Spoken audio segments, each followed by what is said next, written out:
C'était donc ma surprise du jour. Il s'agit de Anas Saemed. Anas Saemed est un jeune étudiant qui vient de terminer sa 3e préparatoire. C'est l'équivalent à peu près de la 3e du collège du système français. Je vais vous le présenter sans plus tarder, car c'est un plaisir pour moi aujourd'hui de l'accueillir. Ça fait très longtemps qu'on essaye d'organiser une telle émission. Anas, bonjour. Comment ça va? Très bien, merci. Merci d'avoir accepté d'être avec nous dans Bonjour l'Égypte aujourd'hui. Merci pour vous aussi. Merci. Il faut dire que c'est ta première télévision en français. Oui, c'est sûr. Il faut dire également que tu es donc dans une école nationale francophone. Oui. Donc tu es parfaitement bilingue. Oui. Et même trilingue aussi. Alors Anas, il faut le dire, a un parcours qui est atypique. Il fait partie de cette génération que les anciens disent c'est une génération hyper connectée, qui sont à longueur de temps sur leur téléphone et qui ne font rien de leur vie, mis à part de rester devant les écrans. Anas a brisé les codes. Il va nous faire découvrir justement sa passion. Alors, tout d'abord, présente-toi. Dis à ton public qui es-tu en quelques mots. D'accord, je m'appelle Anas Saemed, j'ai 15 ans et maintenant je serai en première secondaire. Je suis un pianiste bien sûr, j'aime la musique, j'aime aussi la programmation, je dessine aussi, j'aime avoir des talents, j'aime aussi parler en français tout le temps. Alors justement, cette passion pour le piano, elle t'est venue quand et comment? Bon, quand j'étais petit, j'aimais entendre la musique, les chansons pour les enfants, surtout elle se trouvait dans les dessins animés.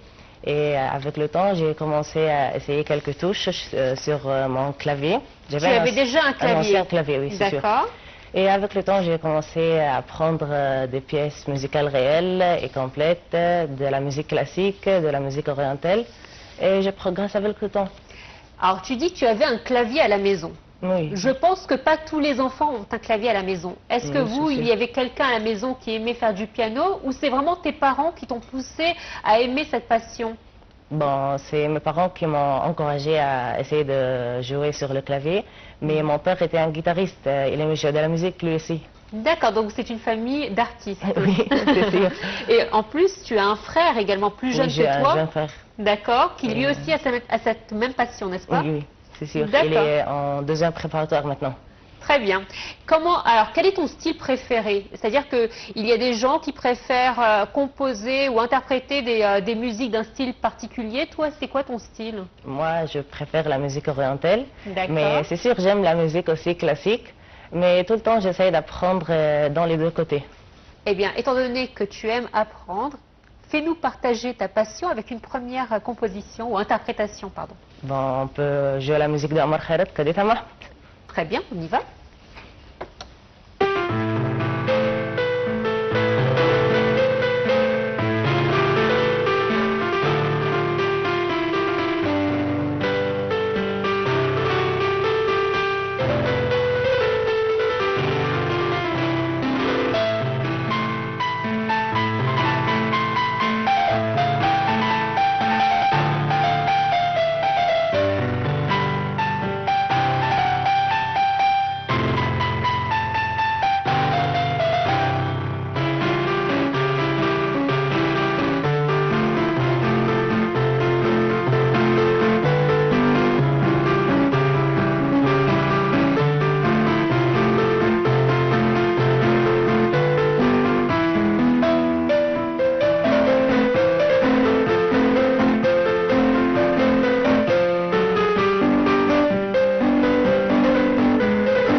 C'était très joli. Merci, Alors pourquoi merci. tu as choisi Omar Khayrat comme première interprétation?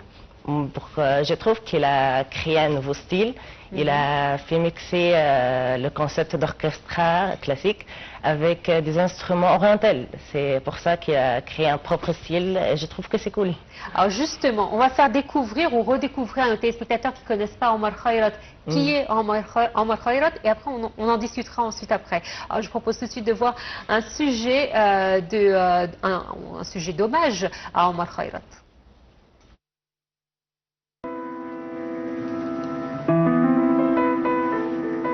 Né au Caire le 11 novembre 1948, Omar Khairat a été élevé dans une famille de musiciens. Il a été influencé par son oncle, Abou Bakr Khairat, un grand compositeur et architecte égyptien qui a créé le Conservatoire du Caire et a enrichi la musique arabe avec des morceaux symphoniques.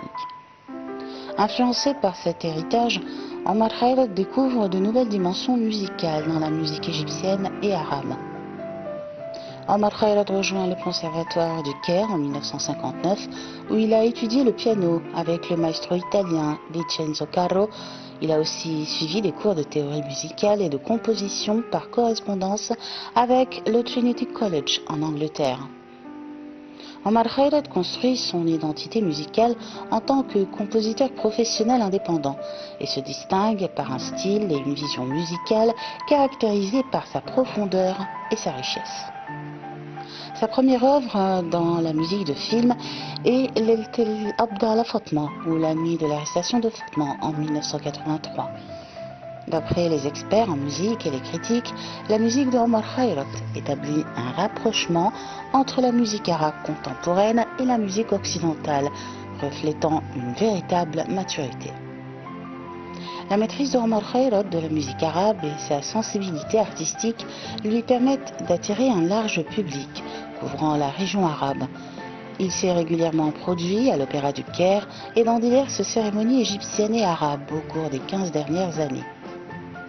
Le musicien Omar Khairat a participé à la composition de nombreuses bandes originales de séries télévisées, les composant de manière unique. Il a su allier musique orchestrale occidentale et mélodie orientale, utilisant des instruments occidentaux comme le piano, le xylophone, des instruments à vent comme la clarinette, le hautbois et le saxophone, ainsi que les instruments orientaux distinctifs comme l'accordéon, l'oud, le qanun et le violon. Parmi ses œuvres les plus importantes figurent Qadait Amma Ahmed, El Bakhil wa Ana, Damir Abla Hikmet, Rawaish, Leltel Abdallah Fatma. Omar Khairat a collaboré avec de nombreux chanteurs, dont Mohamed Mounir, Ali Haggar, Anrem, Hanan Madi, Hani Shakir, Latifa entre autres, pour composer leurs chansons en solo ou au cinéma. Omar Khairat donne des concerts mensuels à l'Opéra d'Égypte et à Saïd el-Sawi. Il a également donné des concerts hors du Caire et d'Égypte. Omar Khairat a remporté des dizaines de prix et de certificats d'appréciation égyptiens et arabes pour ses œuvres.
Alors, j'étais en train de te regarder, Anas, quand tu regardais le sujet, et tu avais des yeux admiratifs quand tu regardais Omar Khairat. Je te voyais avec des yeux qui brillaient, avec un sourire.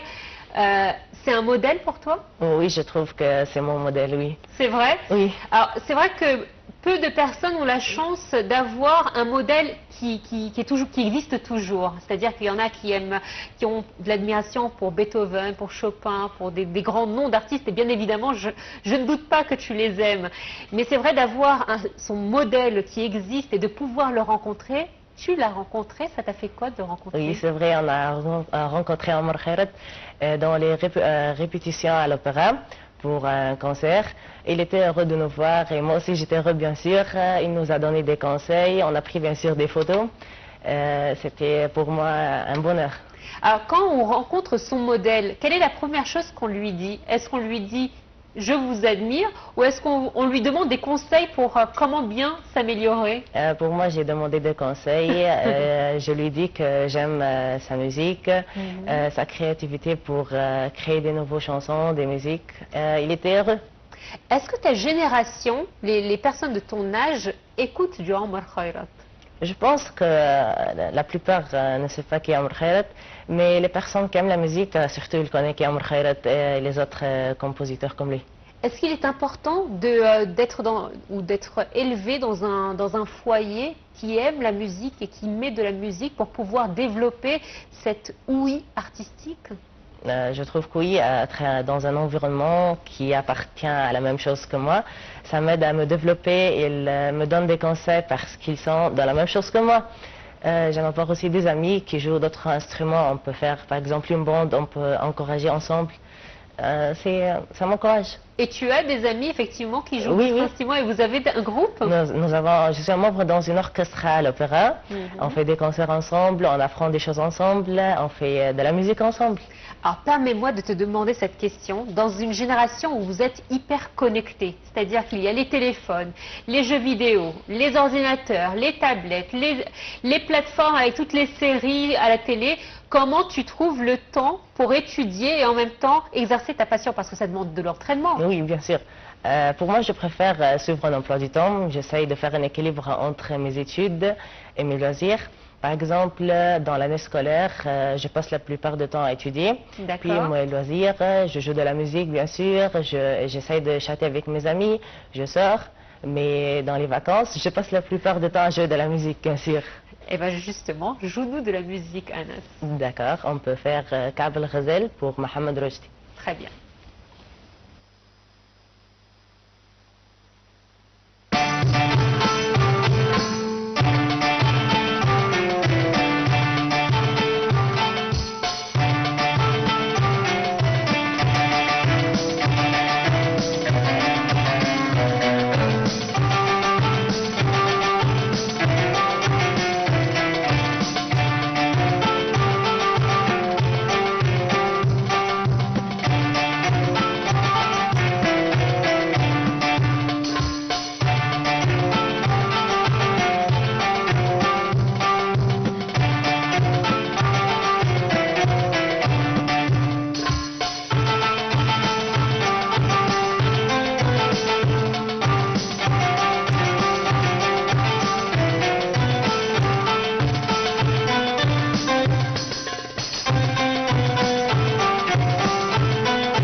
Je suis admirative, mais vraiment. Merci beaucoup. Alors c'est un style différent que le premier. On est plus dans la musique populaire Orientale en égyptienne, plus. exactement orientale. Quelles sont les difficultés justement de passer d'un genre à un autre? Je trouve que c'est pas difficile pour moi, mais avec le temps, on peut s'adapter avec la musique. Mais je trouve que la musique classique contient des techniques plus complexes ou plus difficiles, mais avec l'entraînement, c'est facile. Justement, un entraînement pour pouvoir acquérir cette chanson par exemple, tu as mis à peu près combien de temps à t'entraîner pour l'interpréter tel que tu l'interprètes aujourd'hui? Pour apprendre cette chanson, par exemple, je peux dire que j'ai mis 2 semaines. 2 semaines avec un entraînement de combien d'heures par exemple? Dans un jour, je peux m'entraîner 2 ou 3 heures par jour, oui. Et les voisins ne se plaignent pas du son? Non, non. Ils sont heureux d'entendre ça. J'imagine. J'aimerais avoir un jeune homme comme toi, comme voisin, pour pouvoir écouter de la bonne musique. Alors, on est en train de parler justement de ton entraînement et de tous les efforts que ça te prend durant tes vacances scolaires particulièrement. Vous avez été décorés, ton frère et toi. Parle-nous de ces distinctions et qu'est-ce que ça représente pour toi d'être décoré? Oui, j'ai eu la première place dans un concours organisé par le ministre de l'Éducation, un concours pour le piano. Aussi, j'ai eu un certificat d'appréciation par la faculté dentaire à l'université de Caire pour mon participation dans un fête d'accueil pour les nouveaux étudiants. Et aussi, j'ai eu un certificat dans la compétition du Chopin organisée en Égypte. Bien sûr, j'ai eu 2 médailles dans mon championnat de karaté. J'aime partager aussi dans les activités scolaires. Ah, donc tu fais aussi des activités sportives à côté des activités musicales, des activités musicales. C'est important de bien entretenir son corps et son esprit pour pouvoir être un bon bonne pianiste. santé, pour avoir un bon mental, pour être calme, pour rencontrer de nouvelles personnes. C'est important, bien sûr. Bien évidemment. Justement, tu étais en train de me dire que tu étais dans un groupe orchestral. Oui, à l'opéra. Exactement. Parle-nous justement comment vous vous rencontrez. Est-ce que vous donnez des concerts? Est-ce que c'est en préparation? C'est quoi vos futurs projets? On se rencontre chaque semaine pour nous entraîner. On prépare tous les temps, même si on n'a pas un concert. On donne des concerts ensemble, on apprend des nouvelles choses et on passe un bon moment ensemble. Très bien. Est-ce que je peux passer un nouveau bon moment en ta compagnie avec une nouvelle interprétation? Oui, c'est sûr. Merci. On peut jouer Sahar al-Layli pour la fameuse Fayrouz. Je t'en prie.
Qu'est-ce que tu ressens quand tu es face à un piano et que tu interprètes des musiques que tu aimes? Je ressens la joie, le plaisir et surtout quand je joue de la musique devant un peuple, je sens que je fais quelque chose de bon. Je confirme, tu fais quelque chose de bien. Vraiment, je pense que je profite et les personnes qui sont derrière ce plateau et même derrière leur écran profitent de ce moment. Juste avant de continuer de poursuivre notre interview, je souhaite accueillir avec nous par téléphone Dr Ola, la maman de Anas qui nous a rejoint par téléphone. Dr Ola, bonjour. Bonjour, comment ça va? Je vais bien et vous-même? Ça va bien, alhamdoulilah. Alors, j'aimerais vous faire part de mon admiration pour votre fils tout d'abord, mais aussi pour l'éducation que vous lui avez offerte dans des temps qui sont difficiles, car j'imagine que les parents font face à plusieurs défis aujourd'hui. Il est difficile de pouvoir convaincre son enfant de faire plusieurs activités. Anas est un très bon enfant, admirable même. Comment vous avez réussi à faire en sorte qu'il puisse développer cette passion du piano? Merci pour vous. Tout d'abord, dès son enfance,